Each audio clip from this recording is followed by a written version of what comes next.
Persian, Greek, British, Mongol, and Roman. These are just a selection of the empires that readily come to mind when engaging in a conversation about the most formidable empires documented in history. All too often, Africa remains marginalized in the narrative of ancient and formidable empires, even though it stands as the cradle of human civilization. Over countless millennia, our hominin ancestors traversed this vast expanse of land. It is, in the end, the birthplace of every human being inhabiting our planet. Thus, it should come as no shock that this continent would serve as the cradle for some of history's most powerful empires.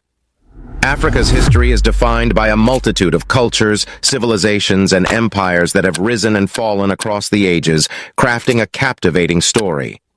While certain empires, such as that of the Egyptians, retain their recognition among modern society, others have gradually slipped into obscurity.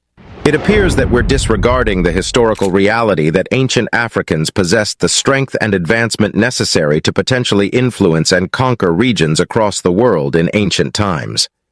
Join us on a captivating journey through the lesser-known African civilizations that, beyond shaping the history of Africa, have significantly altered the course of world history as we understand it today. The Kingdom of Axum was undeniably one of Africa's most formidable empires in history, and it held a distinguished position as one of the four paramount global powers of its time. Therefore, it's quite intriguing that this powerful civilization remains shrouded in relative obscurity. While written records do exist, they unfortunately do not provide the vivid historical narratives and descriptions that could truly bring this African civilization to life. It captivates our imagination as a vanished society, a distinctly African civilization boasting its own written language, currency, and global renown. In fact, one could argue that it equaled the level of sophistication seen in the Western European societies of its time. This kingdom is located in the modern-day regions of Ethiopia and Eritrea. Its narrative traces a remarkable journey from a modest state to a formidable empire. The rapid accumulation of wealth was primarily driven by its trade links with India and the Mediterranean, involving valuable commodities such as ivory, gold, emeralds, silk, spices, agricultural products, salt, exotic animals, manufactured goods, and an array of other treasures. This newfound wealth, in turn, enabled them to establish a formidable naval presence in the Red Sea, safeguarding their vital trade routes. As a formidable naval force, Axum possessed the ability to mobilize troops and expand its territories. The 3rd century AD marked an era of robust military expansion. At its zenith, the Axum Empire held sway over North Ethiopia, portions of Sudan, and the southern Arabian Peninsula, particularly Yemen. Bolstered by its financial resources to enlist soldiers and maintain a formidable fleet, and facing no comparable power in East Africa, the Axum Empire emerged as one of the genuine global powers of antiquity and one of the earliest intricate agrarian civilizations on the African continent. Being a prominent trade center in antiquity, it reaped the rewards of the exchange and diffusion of technological innovations throughout Afro-Eurasia. A pivotal development in Axum's history was its conversion to Christianity. Axum is believed to be one of the earliest Christian kingdoms, with tradition holding that Christianity was introduced to the region in the 4th century AD. The conversion of Axum marked a transformative moment in the history of Christianity and had a profound impact on the religious and cultural identity of the region. One could argue that its imperial aspirations, which propelled it to greatness, were also the very factors that contributed to its eventual decline. Undertaking an expensive series of military campaigns to conquer Yemen in the 500s, they depleted their financial resources. Ultimately, they were expelled from Yemen and never managed to regain a foothold. The rise of Islam and the Arab conquests proved to be the decisive factors that ultimately determined the destiny of this powerful empire. The Islamic Empire's control over the Red Sea and a substantial portion of the Nile led to the economic isolation of Axum. This compelled the Axumite populace to seek refuge further inland within the highlands, leading to the abandonment of Axum as their capital. The fall of Axum resulted in the fragmentation of the kingdom into smaller states, while the legacy of its Christian heritage endured through the Ethiopian and Eritrean Orthodox churches. The African civilization that humbled Rome, this could be the most fitting description for the kingdom of Kush. In the modern-day Sudan, a striking sight emerges as towering and elegant pyramids rise proudly, resembling the iconic structures of Egypt. These pyramids serve as a testament to the grandeur of Meroe, an ancient city that once reigned as the heart of a mighty civilization known as Kush, whose enduring culture flourished over 2.5 millennia. At the zenith of its power, the kingdom of Kush constructed numerous pyramids, devised its own writing system, and achieved victories over its Egyptian counterparts.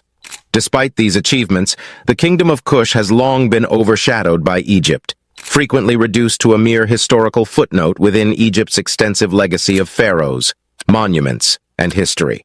This perspective reflects a certain colonial bias, neglecting the remarkable growth of a sophisticated civilization, industry, and culture that thrived deep within the heart of Africa. Kush's initial phase of prominence culminated around 1500 BC, a period when Egypt found itself in a state of flux following the conclusion of its Middle Kingdom, which occurred around 1800 BC.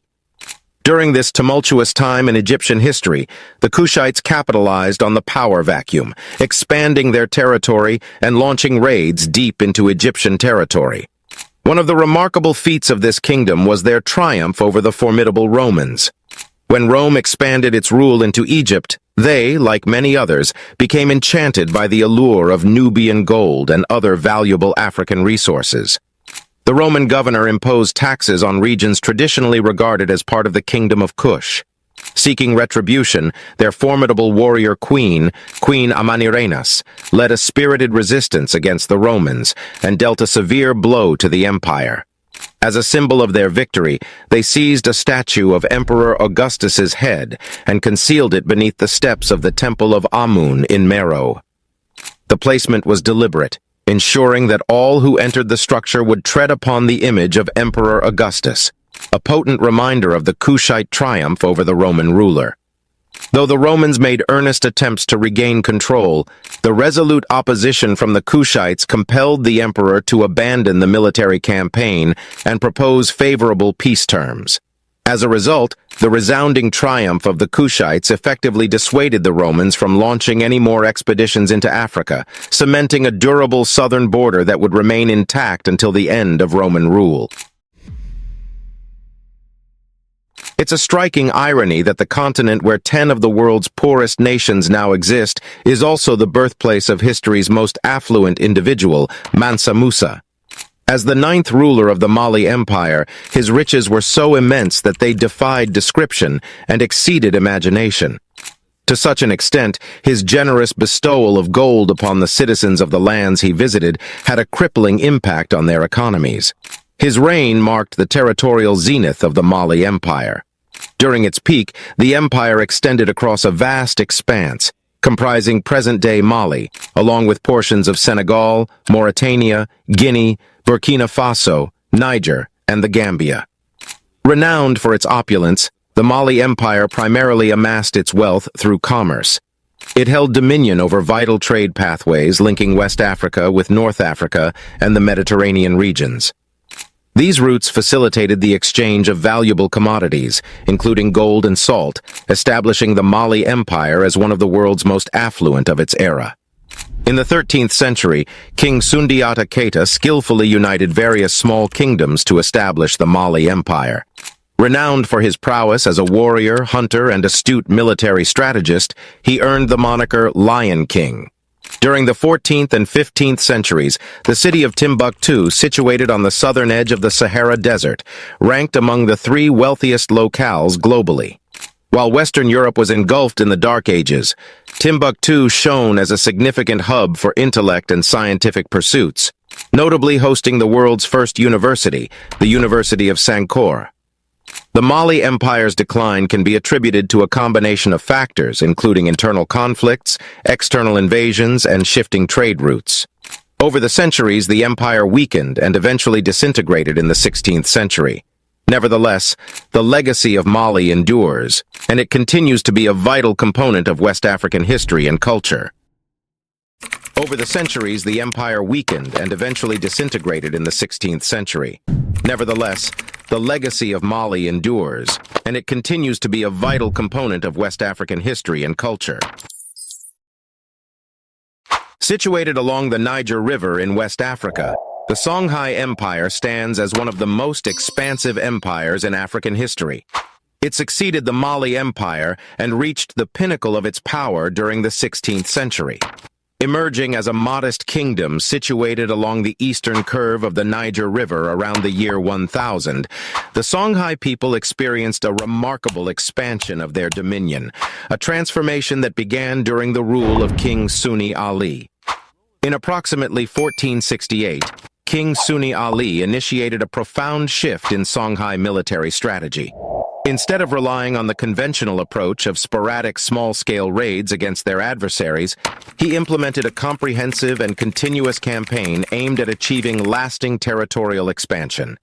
Sunni Ali's forces, comprising armored cavalry and boasting the exclusive naval fleet in North Africa, which he strategically positioned on the Niger River, proved instrumental in his ability to conquer the remnants of the former Mali Empire. One of the most noteworthy facets of the Songhai Empire was its well-structured and organized administrative system. The empire was subdivided into provinces, each under the jurisdiction of its own governor, while a central government oversaw tax collection, trade, and military matters. The city of Gao, serving as the Songhai capital, thrived as a hub of commerce and culture.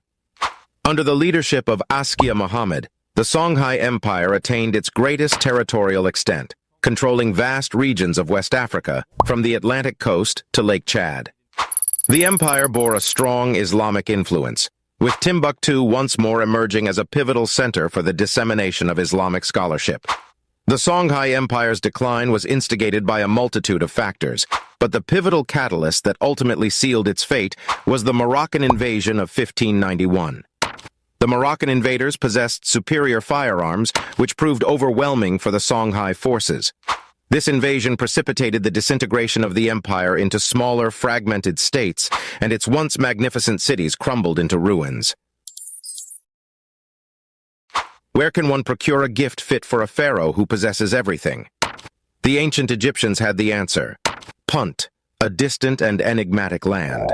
In this far-off realm, one could acquire all the opulent treasures a pharaoh might covet, including gold, frankincense, myrrh, and even a couple of baboons for good measure. Punt is among the most mysterious civilizations in African history, shrouded in an aura of intrigue akin to legendary cities like El Dorado and Atlantis. To the ancient Egyptians, the people of Punt held a crucial role as trade partners. They held the inhabitants of this semi-legendary realm in high regard, reverently designating their prosperous homeland as the land of the gods. This distinction came about because priests acquired a plethora of goods, intended for religious rituals and temple embellishment, turning Punt into a personal sanctuary dedicated to the god Amun. It also hosted exotic creatures, including apes and leopards. Punt captured the imagination of ancient Egypt. Our knowledge of Egyptian trading missions to Punt dates back to as early as Egypt's 5th dynasty. The most recent confirmed record of an expedition to Punt hails from the reign of Ramesses III during the 20th dynasty.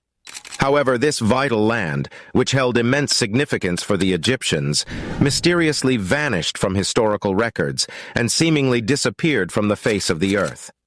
Contemporary scholars continue to engage in fervent debate regarding its whereabouts. Nonetheless, there exist numerous hints that shed light on the actual whereabouts of Punt. Perhaps the most compelling clue of all is found in the mummified remains of 2 baboons, which were presented as gifts to the pharaoh upon return from Punt. Scientific analysis of these remains revealed the species' origin to be in Ethiopia and Eritrea. The cumulative evidence overwhelmingly directs our attention to the northeastern African region, notably Ethiopia, Somalia, and Kenya, as the likely true location of Punt. The African empires showcased the remarkable resilience and creativity inherent in their societies, dispelling misconceptions about Africa's historical importance. The enduring impact of these formidable empires continually shapes our comprehension of the globally intertwined history, underscoring the complex and diverse narrative of the African continent. What are your thoughts about this? I hope you like our story. Until the next one.